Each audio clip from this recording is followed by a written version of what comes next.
It was dark. I was tired. 10 hours earlier, I had boarded a plane, saying goodbye to everything that was familiar and safe. And now here I was walking behind my driver, who, thank God, had a sign with my name on it at the airport where he picked me up. And even though I was very unfamiliar with the roads and the way they drove, through broken English, he introduced me to the first glimpse of his country, and we made it to that house where he now carried my luggage through the dark street, up a series of stairs, past sleeping dogs, to the door of this place I would call mi casa. Bienvenidos, ¿cómo estás? Espero que tengas un buen tiempo aquí. ¿Estás feliz? ¿Estás bien? Ven acá, pasa adentro. ¿Cómo tu viaje? ¿Estás nerviosa? ¿Estás cansada? ¿Me entiendes? Bueno, no problema. Aquí está tu habitación. ¿Necesitas algo? ¿Hablas español?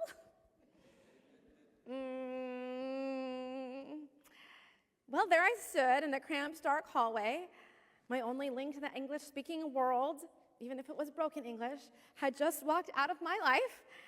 And this beaming woman spoke to me in what was nothing more than gibberish to me, and speaking a million miles a moment.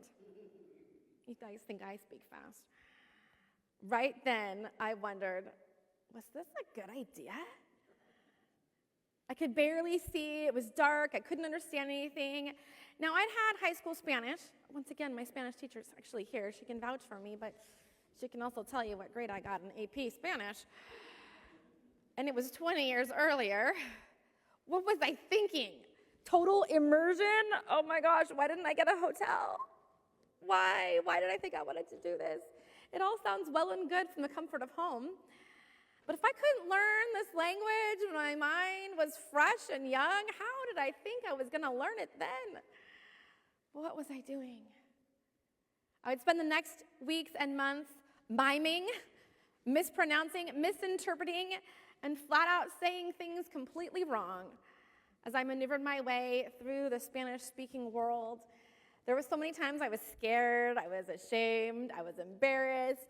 Too many moments to count when I felt gosh darn stupid as I tried to find the words to express how I felt. I was mute, or worse, I was a bumbling idiot.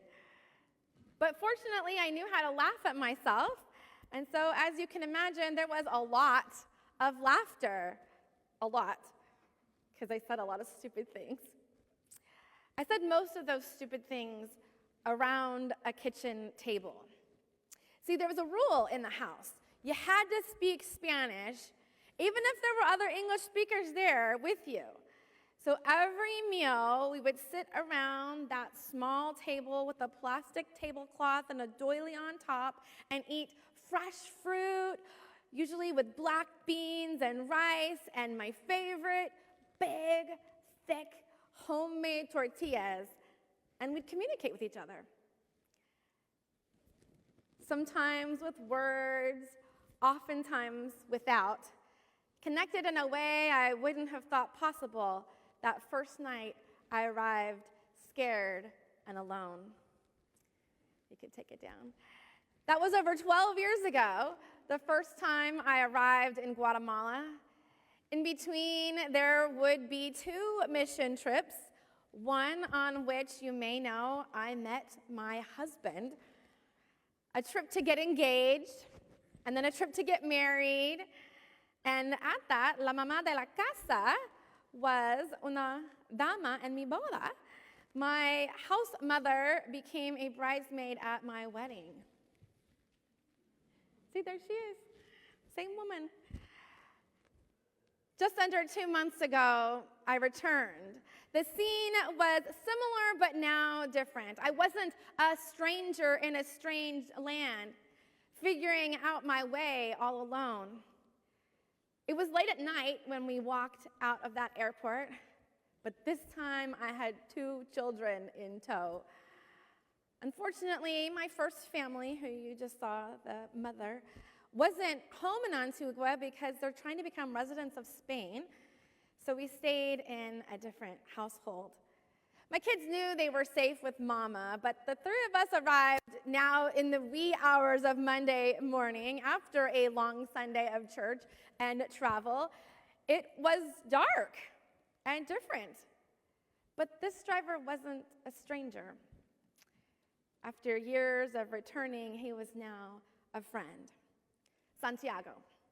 He brought us to our casa, where a young man answered the door and led us to our room. Exhausted, we slept, even if it was difficult. And we woke early with the crow's call, ready to start a week of Spanish school and exploration. Here's our school. There's the kids. Each of us had our own teacher and began our lessons with an assessment, and we jumped right in to learn. Here's my kids learning with their teachers. For 4 hours each day, we studied with a snack built in the middle to enjoy a tostada or plátanos, along with Guatemalan coffee for me. Then we walked back to our home in Antigua, where we gathered around a table to break bread. The woman from Korea sat across from us. She had a nephew who was off climbing a volcano on our first day. They both spoke English. He was actually from Yorba Linda, believe it or not. She was from Korea, he was from here. But you wouldn't have known it because we only engaged in Spanish. One of my favorite parts of the day came after dinner, when we would clear the table and my kids would pull out Phase 10. It's our favorite card game right now. And we taught it to one of the young adult sons of the family. You can see him. Fase 10, we explained. And my kids, who know their numbers in Espanol, we'd manage to play for hours, laughing as we competed with one another. Sorry, it's not a great picture. I should have taken a better one. Midweek, Santiago took us to the nearby town of Pastores. And it's known for its boots. I didn't get a pair this time, but I actually do have 3 custom-made boots by an artisan in town. This is the tiendas de botas. The town, though, is more than a street full of boots, which I finally realized on this trip. And it's also larger than the UNESCO World Heritage City of Antigua, where we were staying, where everybody stays. All of the tourists come there. In Pastores, the families often live in poverty as they try to raise their children, giving them a better opportunity than they themselves had. Sounds so familiar. Santiago's dream is that every child who goes to school will have enough to eat, so they won't drop out and have to leave school to work. It sounds so simple. Makes so much sense. I suppose it's all of our dreams, isn't it? As it turns out, though, the kids, usually the girls first, end up dropping out before they complete their education because their families need them. So Santiago has joined with others who do everything they can to keep kids in school longer so their education can pay off and ultimately help their families in the long game, and he'll help keep them fed in the short game.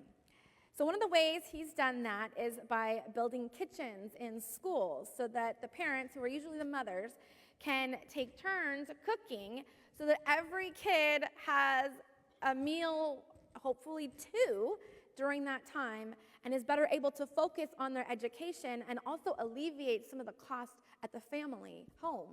He knows that if those kids can get an education, they can better themselves in their own communities. They can become the doctors, the nurses, the lawyers that contribute back to their own communities so they don't have to come to the United States.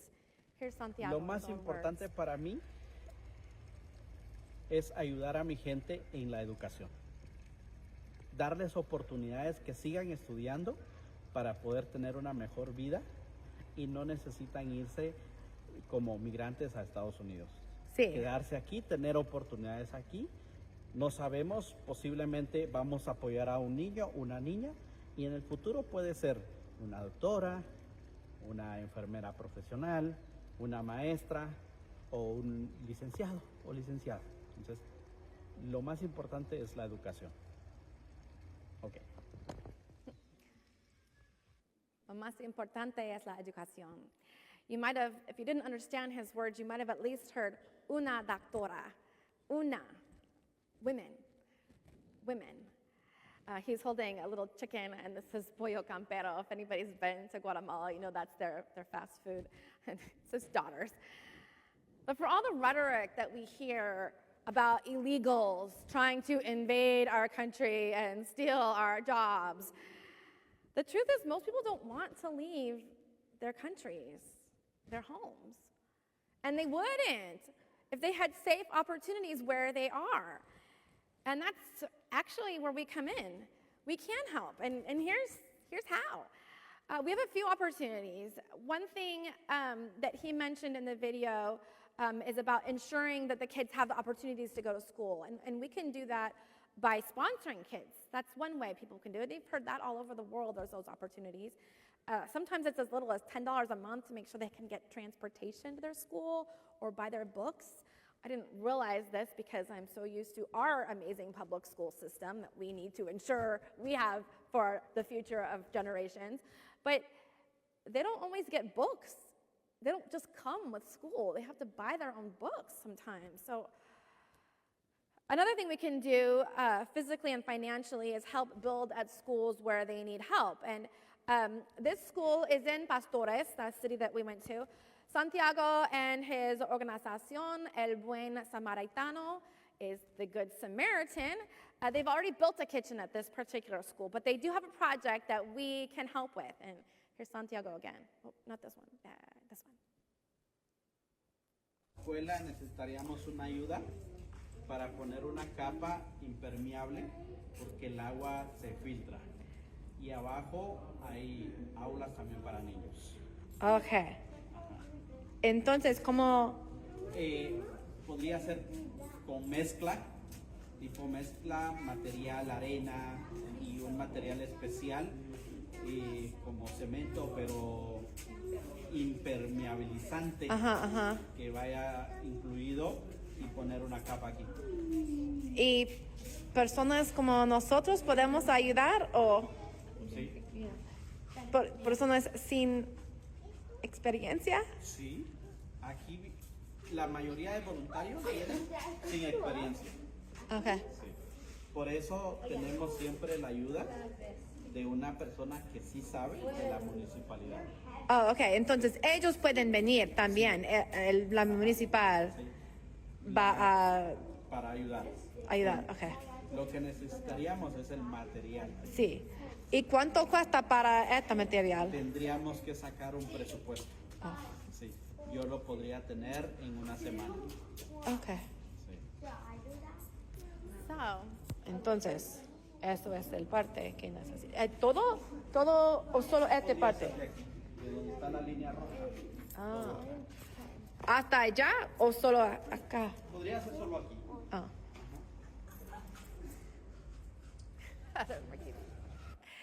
So, as you can see, the floor there is in bad condition.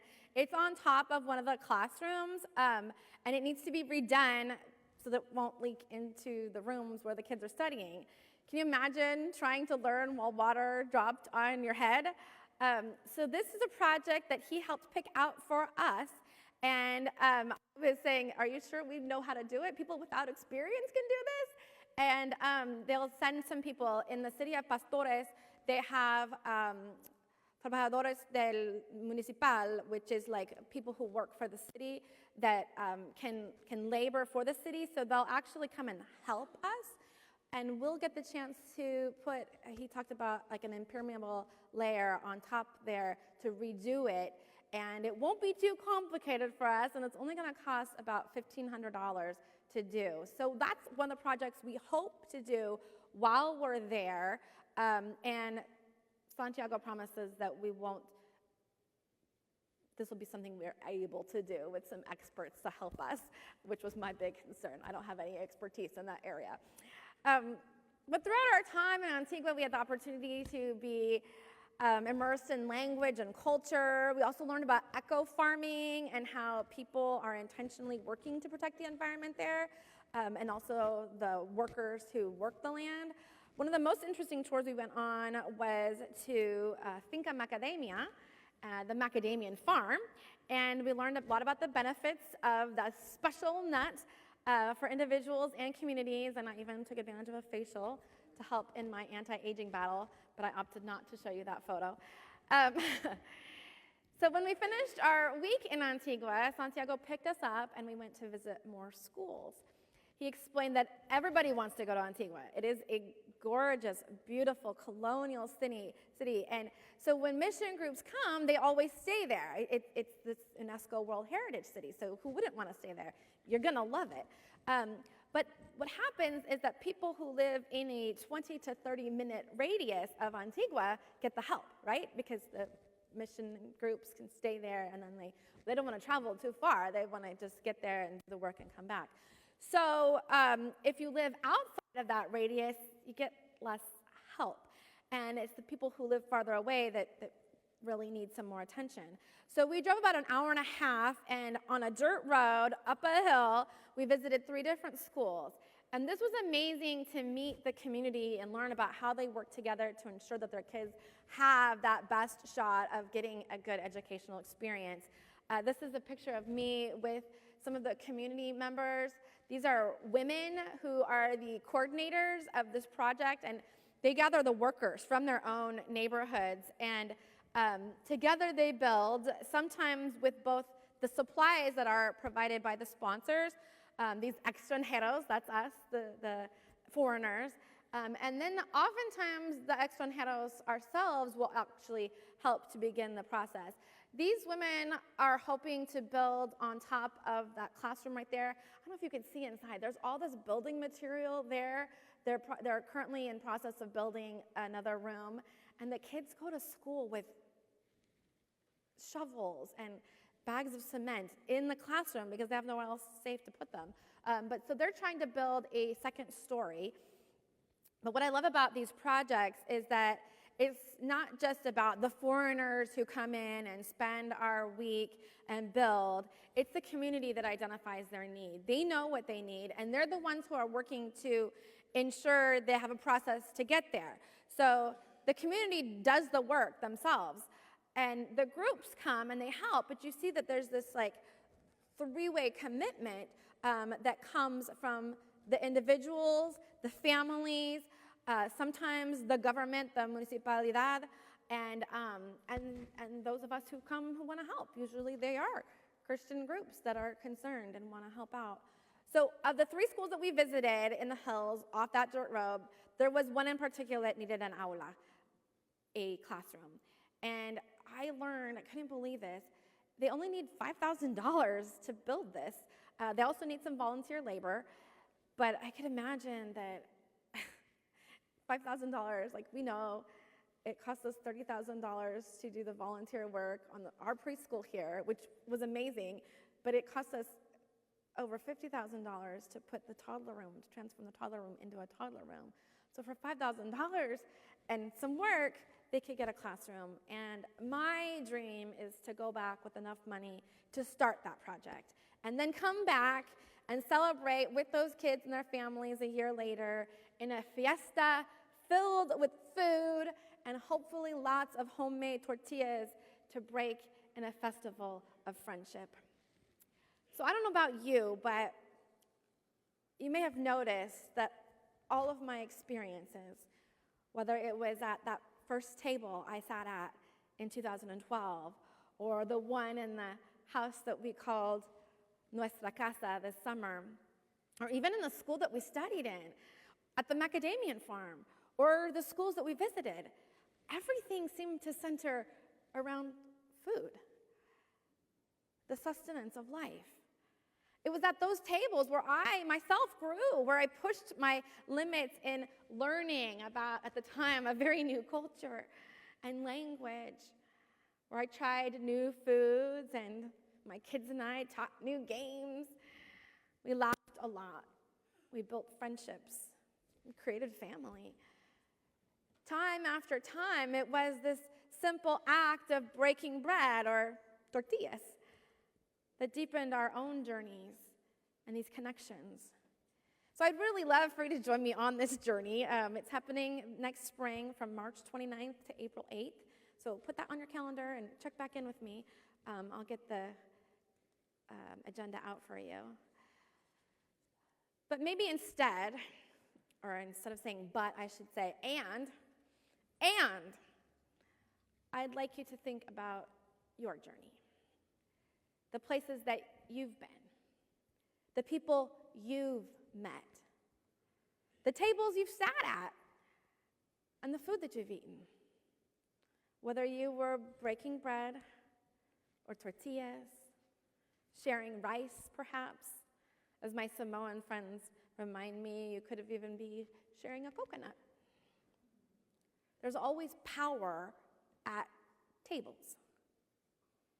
There's always a connection that comes in sharing. I think that's why when early Christians, or they were first called people of the way, the early followers of Jesus were thinking of what they would do to feel Jesus' presence. They chose communion as their ritual. It's one of the two sacraments of our faith. We have baptism, of course, the ritual of entry into the faith community, and communion, the ritual that sustains that journey for us. I like to think that this ritual for us is a ritual of remembrance, right? We remember that Last Supper.